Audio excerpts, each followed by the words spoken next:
My mom told my fiance that marrying me would be a mistake, and he should rather marry my elder sister. I was furious but didn't complain. A few weeks later, my fiancé broke up with me and married my elder sister. What happened next was rather unbelievable. I will tell you everything.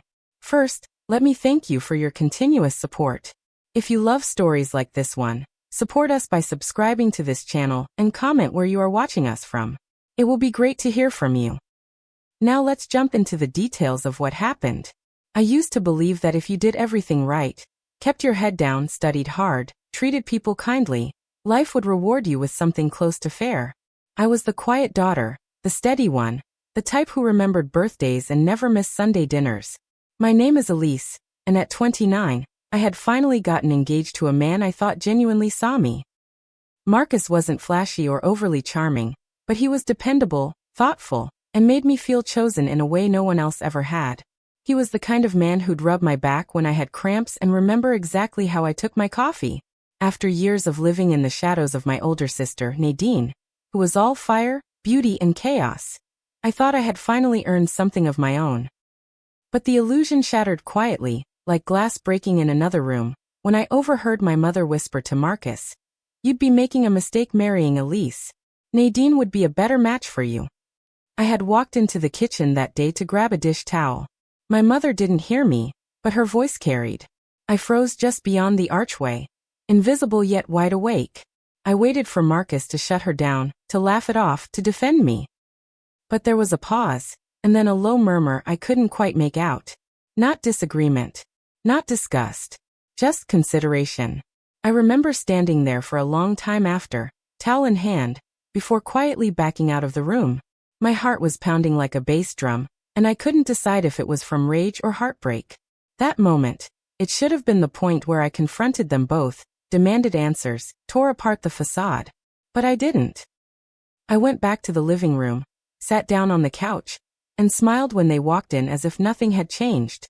I chose silence, believing, naively, that love could still survive what had been said. Over the following days, something began to shift between Marcus and me. He became quieter, more withdrawn. Our conversations, once easy and open, turned mechanical. He started canceling plans, missing calls, avoiding eye contact. Every excuse he gave felt like a knife twisted just slightly. "Work's been crazy," he'd say, avoiding my gaze. "I need some space to think," came later.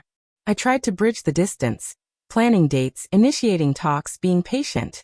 But no matter what I did, the crack grew wider until it swallowed the foundation of what we had built. Then one Sunday afternoon, he showed up at my apartment with that same thoughtful look he used to give me, only now it felt rehearsed. "I can't do this anymore," he said. "It's not you. I just need something different." He left the ring on my coffee table and walked out of my life like he'd only been borrowing it. The news came through social media, because of course it did. 2 weeks after our breakup, my sister posted a photo with Marcus, the caption nauseating. "Sometimes life brings you exactly what you were meant for." I stared at the screen in disbelief, the pixels dancing like a cruel joke. My chest went hollow. Nadine. My sister. The one who always had to win, even if it meant breaking things I loved. And Marcus? He stood beside her in the photo, beaming like a man who had never been mine. No apology. No explanation. Just a public announcement of betrayal wrapped in a carefully filtered square. I sat on my bed that night, phone in hand, numb. The ache didn't come in loud sobs. It came in waves of silence, the kind that fills your lungs and drowns you slowly. I didn't speak to either of them. I didn't fight for clarity or beg for closure. Instead, I swallowed the betrayal like medicine I didn't want to take, hoping it might poison them instead. When the wedding invitations went out, my mother made a point to hand me mine personally. "I hope you can be mature about this," she said, placing the ivory envelope on my desk. "What happened between you and Marcus, it wasn't meant to be. Nadine's always had a stronger connection with him." Her words were so smooth, as if erasing my engagement was just a minor detour in their love story. I stared at her, wondering how a woman could look her daughter in the eyes and so casually undermine her like that. But I said nothing. Just like before, I accepted the envelope and nodded, lips pressed into a line, rage boiling beneath my skin. That night, I cried until my throat was raw. Not because I wanted Marcus back, but because the people who were supposed to love me the most had proven they never did. I attended the wedding. I wore a soft blue dress that hugged my figure, and curled my hair into waves that framed my face just right. I smiled, shook hands, posed for photos. I was the picture of grace. People commented on how strong I was for being there. But no one saw the war raging behind my eyes. I watched my ex-fiancé vow forever to my sister under a garland of white roses while my mother beamed from the front row. I clapped when they kissed, drank champagne at the reception, and even danced a little. But every moment felt like swallowing broken glass. I wanted someone, anyone, to pull me aside and say, "This is wrong. You were wronged." But no one did. They just watched, amused or oblivious, as I stood inside the wreckage of my own life dressed like a guest. That night, when I got home, I peeled off the dress and threw it into the garbage. Not the laundry basket. Not the closet. The garbage. And then I looked in the mirror, really looked, and whispered to myself, that was the last time I let them take anything from me without consequence. It wasn't a threat. It was a promise. I didn't know what revenge would look like yet, but I knew this. Silence wouldn't be my shield anymore. It would be my weapon. There's a particular ache that comes with being replaced. An ache that doesn't scream, but settles deep into your bones like winter cold. It doesn't matter how poised you appear, how gracefully you swallow humiliation, or how well you mask the hollow space someone else now occupies. You still feel it when the room is quiet, when you see the ghost of a memory standing at your kitchen counter, pouring you coffee. After the wedding, I tried to pretend I was fine. I went back to work, smiled at coworkers, even got back to the gym. But inside I was unraveling. Every time I opened Instagram and saw them brunching or posing in coordinated outfits, it felt like I was watching a dream I'd carefully stitched together be worn by someone who never cared about the fabric. 2 weeks after the wedding, I stopped by my mother's house to pick up a few of my childhood books she claimed were taking up space. It was a trap. The minute I stepped inside, she called out, "Nadine and Marcus are here. They brought lunch." I froze by the door, heart pounding. I could have left. I should have. But instead, I forced a smile and walked in like I wasn't still bleeding. Nadine sat at the dining table, laughing at something Marcus said. Her fingers, my fingers, really, we had the same hands, were adorned with the very ring Marcus had given me. The diamond I had picked out on a random Tuesday at the jeweler's with him now sparkled on her finger, repurposed like I'd never existed. "Oh hey sis," Nadine said, her tone syrupy sweet. "Mom said you might come by. Isn't it crazy how things turned out?" She lifted her hand, deliberately flashing the ring. "I guess it was meant to be." I stared at her for a long moment. Then at Marcus. He wouldn't even meet my eyes. Just kept chewing his sandwich like this wasn't surreal. "Meant to be," I echoed, my voice low. "Sure. Don't be bitter, Elise," Mom added from the kitchen. "You two were never really that compatible anyway. You held on to him too tight. Nadine gives him space." I stood there, stunned. Like I'd wandered into some alternate reality where betrayal was not only allowed, but celebrated. I didn't realize compatibility was measured by who could snatch someone else's fiancé fastest. I said, my voice steady even as my hands trembled. Nadine rolled her eyes. "God, you're so dramatic. You've always been like this. Always playing the victim. Maybe if you weren't so uptight." "Okay," I said, cutting her off. "You win. I hope he's everything you wanted." And with that I walked out. That night, I cried so hard my head ached. Not for Marcus, but for the finality of it all. The realization that my own mother had not only watched this happen, but encouraged it. That my sister felt no guilt, no remorse. I began seeing them differently after that, like strangers I'd once known, not family.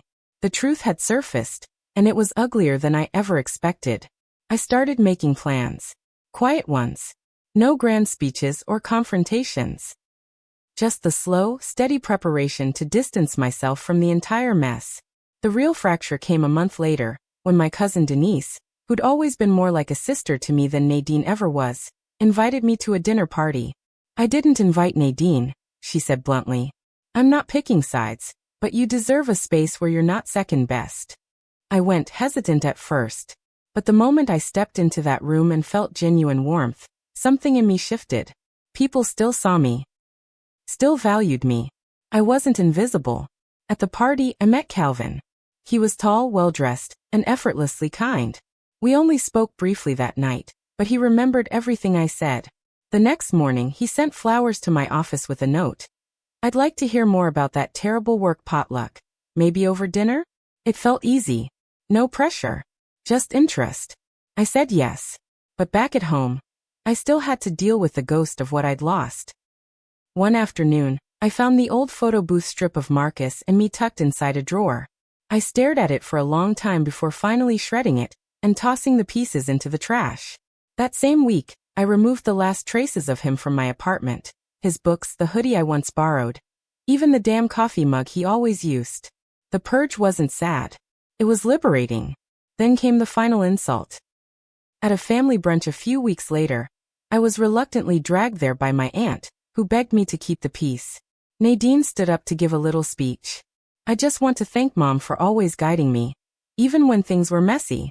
If it weren't for you, she said with a coy glance toward me, I might have missed out on the love of my life.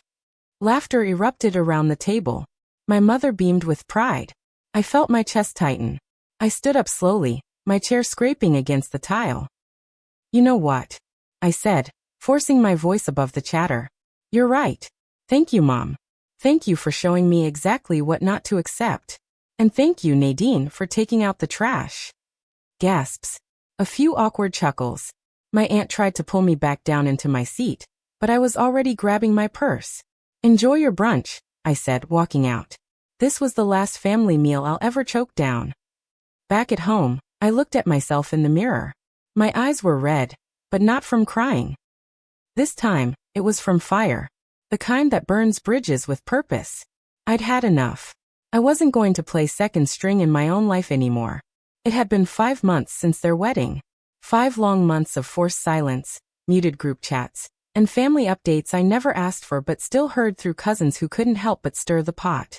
I hadn't seen Nadine or Marcus since that brunch, and I'd kept my promise to myself. No more shared meals, no more pretending. Calvin and I had started seeing each other regularly by then, and though I wasn't rushing into anything, his presence was a balm.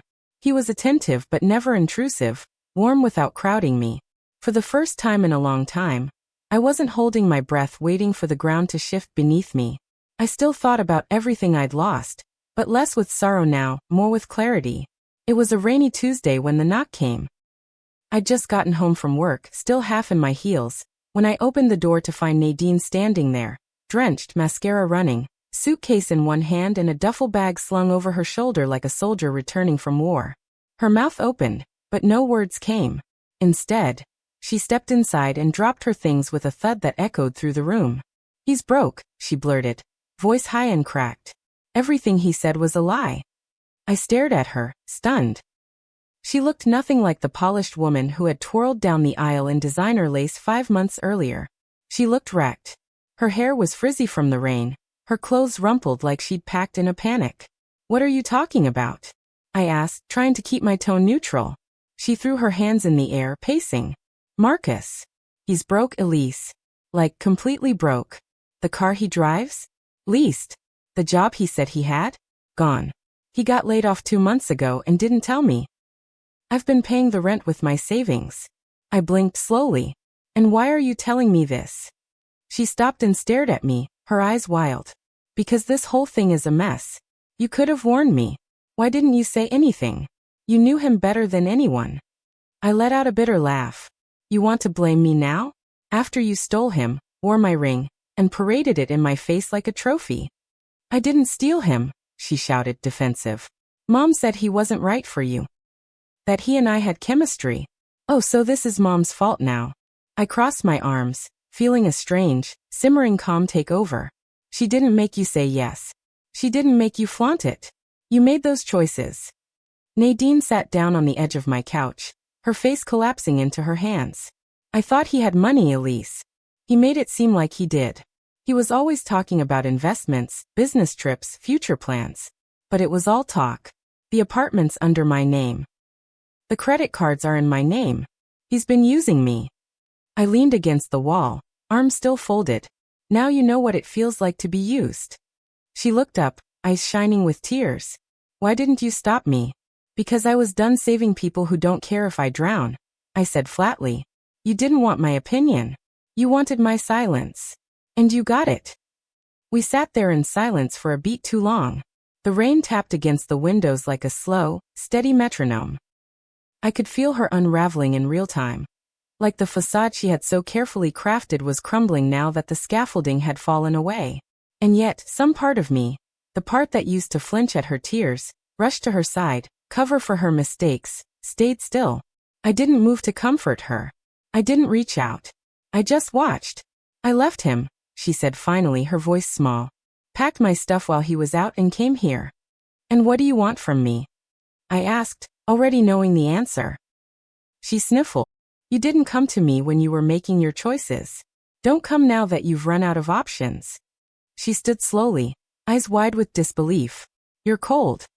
No, I said, walking to the door. I'm finally warm. Because I stopped setting myself on fire to keep you and Mom comfortable. She scoffed, grabbed her bags, and stormed out without another word. I closed the door gently behind her and leaned against it, exhaling a breath I didn't know I'd been holding. I didn't cry. I didn't doubt. I felt something else. Liberation. Not the vengeful kind, but the kind that comes when you realize you no longer owe anyone your pain just because they share your blood. That night, I texted Calvin. Let's do dinner tomorrow. I need to celebrate something. He replied immediately, you got it. Fancy or chill? I smiled, the first real smile in a while. Fancy. Definitely fancy. Leaving the city wasn't a decision I made overnight. It came slowly, like a tide shifting in my chest, pulling me away from every place and person that reminded me of who I used to be. After Nadine showed up that night, I knew there was nothing left here for me but old wounds and worn-out apologies. I'd spent too long planting roots in soil that was never fertile for someone like me, always too practical, too quiet, too second-best. So I cashed in my savings, gave my landlord notice, and started packing. No announcements. No dramatic goodbyes. Just a steady, silent unraveling of the life I once thought was mine. Calvin helped. He didn't push. When I told him I needed to go, really go, he simply said, wherever you are, that's where I want to be. We found a town 2 hours north, slower pace but beautiful, nestled near the coast.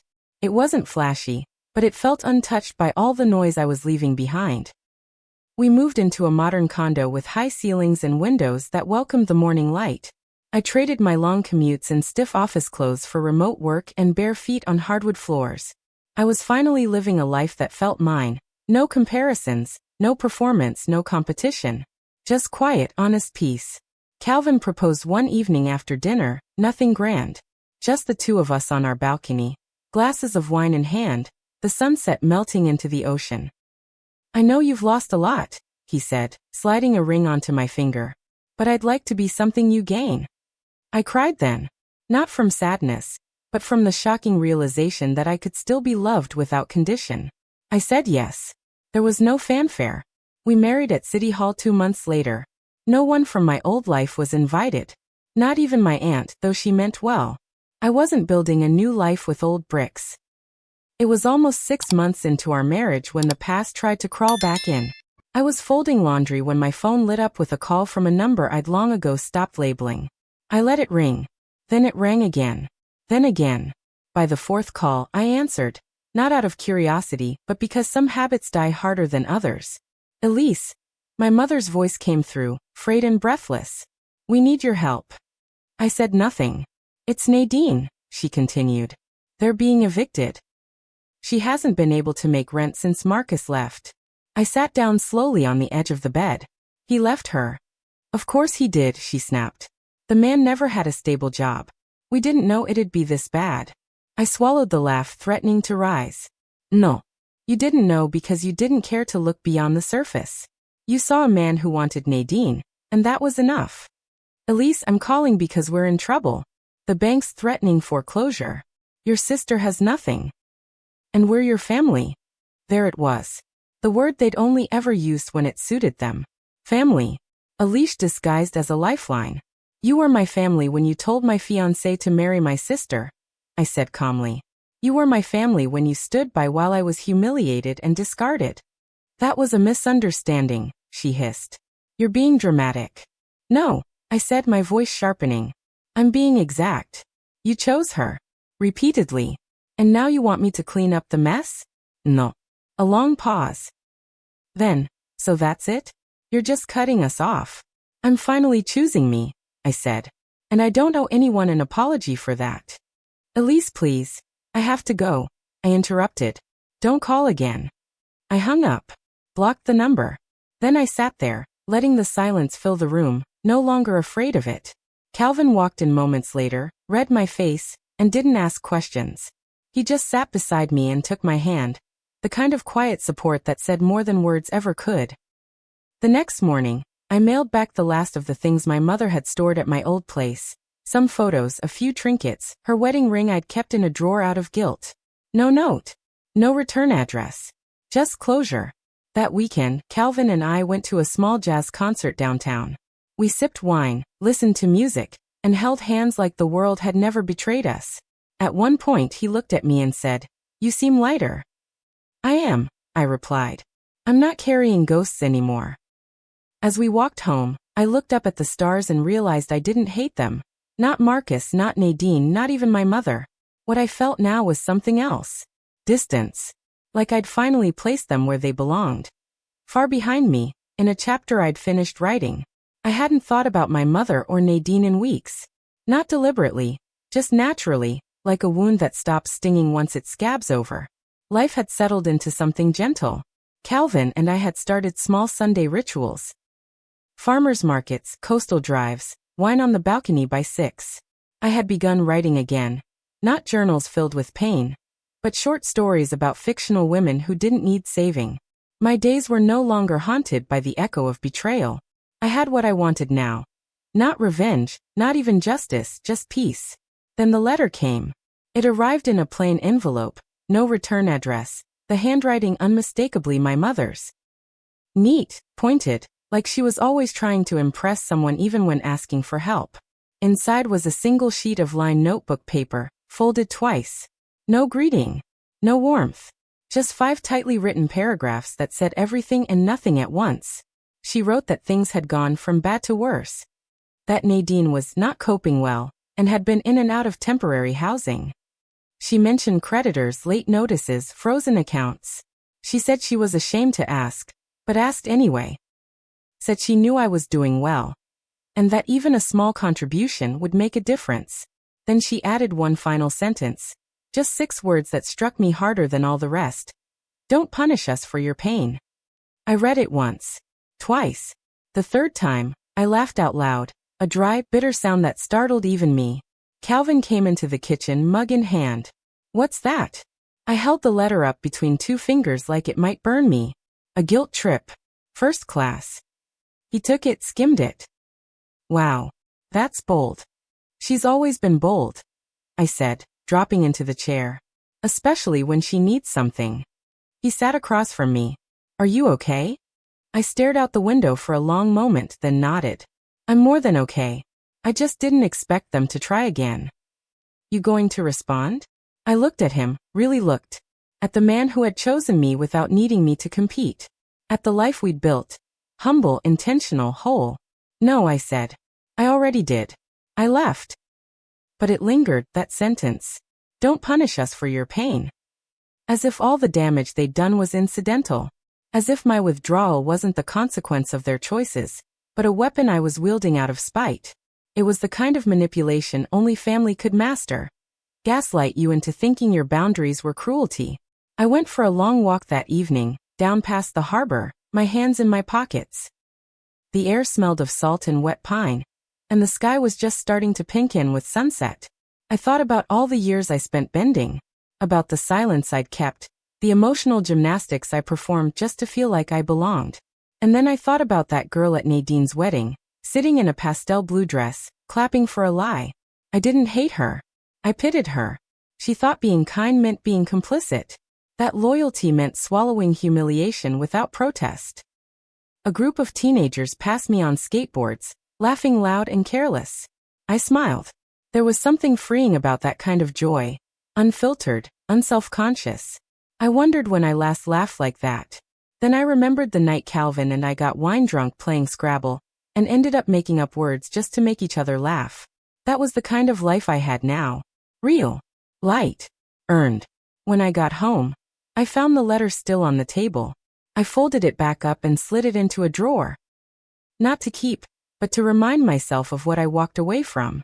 Sometimes you need a physical token of what you've survived. Not to dwell, but to remember. This is why I chose myself. The next day my Aunt Denise called. She was the only one I still spoke to, and even that was sparing. I heard about the letter, she said softly. Your mom's been telling people you've abandoned the family. She abandoned me first, I replied, my voice steady. I know, Denise said. I just wanted you to hear it from me. People are talking. Let them. Elise, I'm proud of you, she added. It's hard to walk away. Harder to stay away. I smiled into the phone. Yeah, but it's finally getting easier. After we hung up, I went to the drawer, pulled out the letter, and tossed it in the shredder. No more keepsakes. No more reminders. I didn't need their pain to validate my healing. That weekend, Calvin surprised me with a small getaway. A cabin up in the woods, just the two of us, no signal, no distractions. We drank hot cocoa, built fires, played board games like kids. At night, lying in bed beside him, I listened to the wind rustle through the trees and thought, this is the sound of peace. This is what it sounds like when you stop bleeding for people who never brought a bandage. They say time heals everything, but I don't believe that.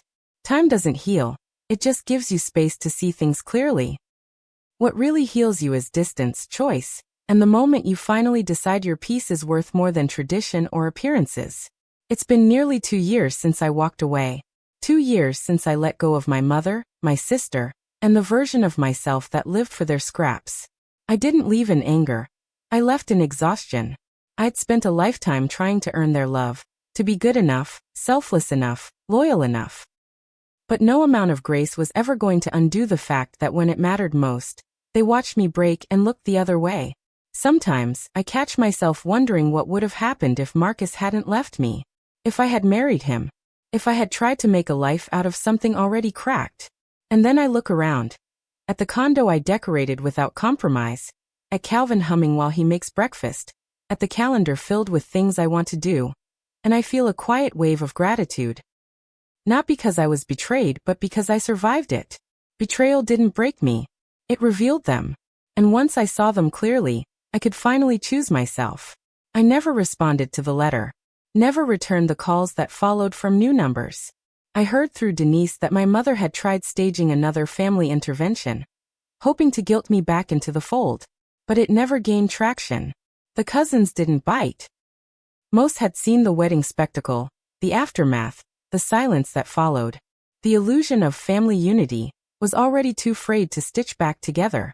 One afternoon, while Calvin and I were hosting friends for a cookout, I got a message from a number I didn't recognize.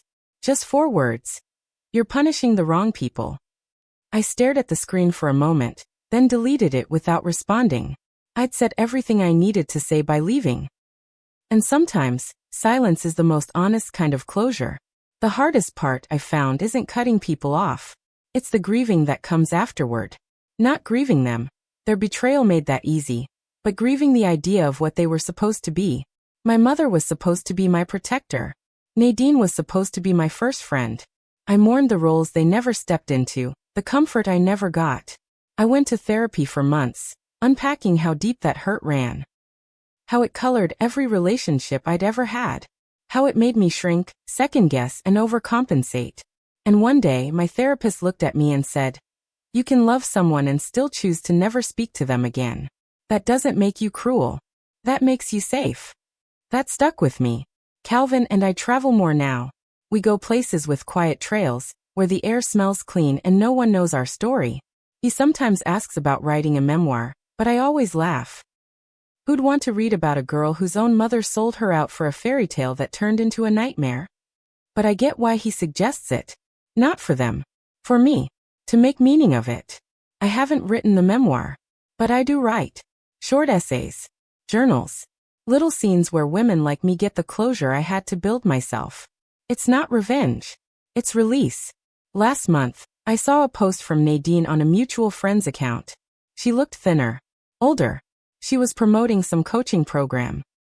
Healing after divorce. I scrolled past it. I wasn't angry. I just didn't care. Indifference is the final form of peace, I think. When their name doesn't sting anymore. When you stop telling the story to explain your scars and start telling it because it no longer owns you. My phone buzzed while I was folding towels. Calvin was in the other room, setting up his fantasy football draft. It was a normal Sunday. A good one. I picked up the phone and smiled at the contact name, Aunt Denise. "Hey baby," she said. "Just wanted to check on you. Your cousin's baby shower is next weekend. I know you're probably not coming down, but I wanted you to know you were invited." I smiled softly. "Thanks, Auntie.